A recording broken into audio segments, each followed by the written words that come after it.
video is going to be a little bit different because I have some thoughts running around in my mind and I just want to share them and get some input from you as well if you have any. So as I begin to enter this world of rock music and explore what's there, all sorts of thoughts are crossing my mind. As I'm sure you've noticed, I can't help but compare this music with the classical music that I already know. Sometimes you've seen it happens in funny little odd ways, but I can't help it, and I just have to let my mind run all the many different directions and analyzing, comparing, exploring, discovering new ideas, and along the way, new questions. And since I really want this Virgin Rock channel to be much more than merely a reaction channel, I want it to be an engaging, stimulating, inspiring place of enrichment for anyone who steps into the room, so to speak. So I've decided to add from time to time some videos in which I can share some of my thoughts, and I will get to hear your thoughts back and your responses as well. So at this point, today, I've tasted for the first time 5 bands from among what I understand to be the most iconic rock bands in history. So that's Queen, the Beatles, Pink Floyd, Led Zeppelin, and Metallica. Of course, there's absolutely no way that I could say that I know these guys' music. Really, all I've done is just knock kind of blindly at each of their doors. No appointment, no plan, no advance warning.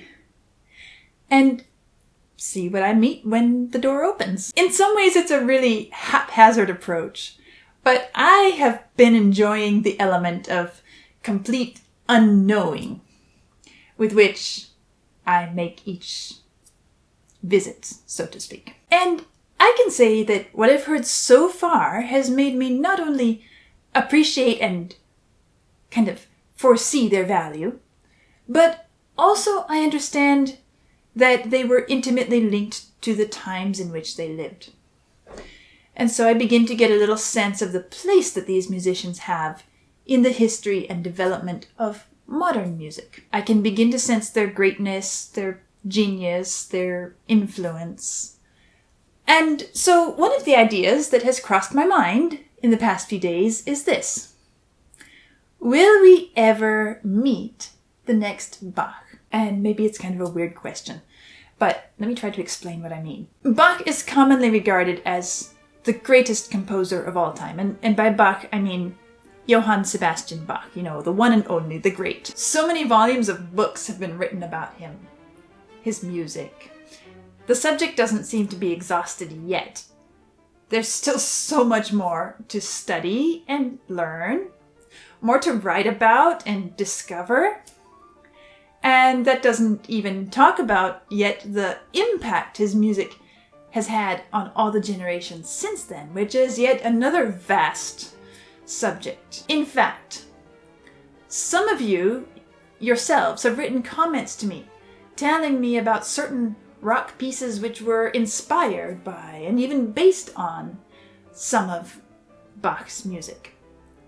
And I think it's really incredible to really consider how something written 300 years ago can possibly be still so fresh and relevant to us today. And yet that's exactly what is happening.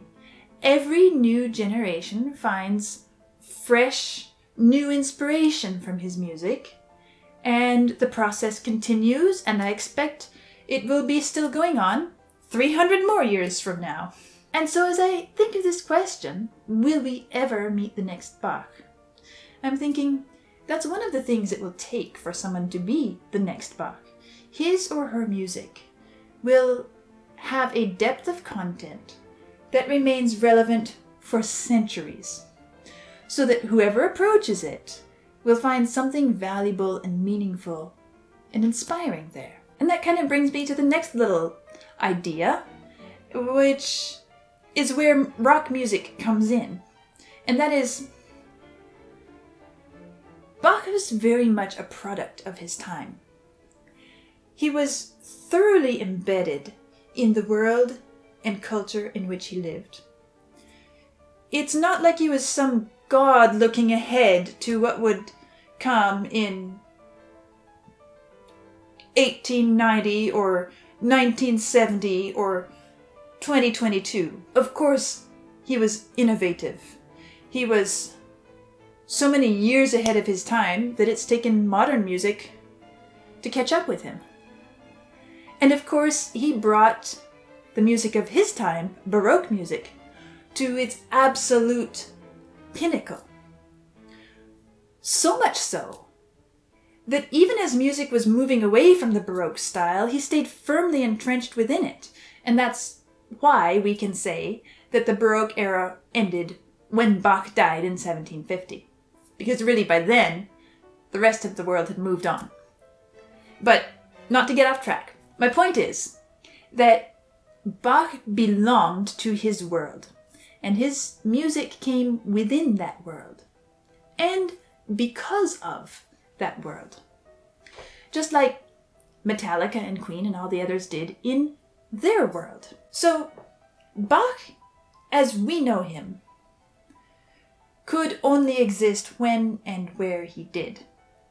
Now, I said that to my friend, which you've heard me mention, and the response was along the lines of, I've never heard anyone say those words, we'll never have another Bach, and hearing them makes me want to weep. But Bach was who he was because of the point at which he lived along the stream of music's development. And that is why Bach could never have been Beethoven. Mozart could never have been Bach. They each were who they were because of where they stood in the timeline of music. So in that sense, the answer has to be no. We will only ever have the one Bach, the one Mozart, the one Beethoven. But I don't think it's quite so devastating as it sounds, because on the other hand, perhaps it's entirely possible that some musical genius intellect will come at just the right moment, in just the right place, so that once again there will be some vast creation of extraordinary music which has the ability to not only live within its own time, fully connected and part of the fabric of that society, but which will also be able to transcend its own world, just as Bach did, so that 3 or 5 or 700 years on, the whole world would still be studying it, would still be nourished by it, and still find the life spark of inspiration within it for ever new and increasing musical creativity. Of course, there are some other things which play into this question further, and if we really dig in, we find out that it can't really be answered. But, for example, the world one experiences in a lifetime today is far more fragmented and scattered in many ways than what Bach experienced, and on the other hand, it is so much more connected. So,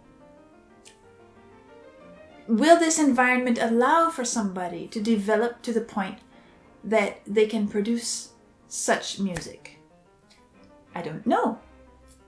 But it's not only a challenge that would have to be overcome, but maybe it would play into the creation of this person in that way. After all, music is far more accessible now than it was in Bach's day. It's much more possible for anyone from any background to become a musician now.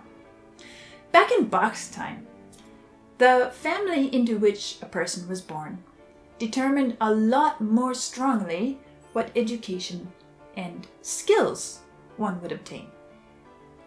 It's even true of Bach himself. He was born into a family of musicians. His extended family for generations were nearly all musicians. So, naturally, that's the direction he went as well. And, of course, he benefited from that musical environment. It was basically an incubator for a musician.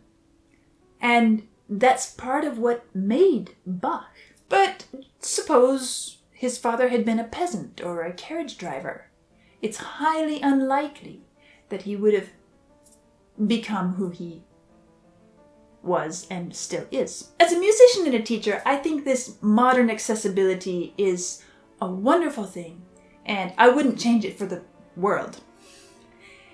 It makes the potential for musical ability to be discovered and developed in places and individuals who never would have had a chance in the past. But it also means there's more potential for maybe more than one Bach to exist at one time. So in some ways, we're less likely to have the one and only next Bach.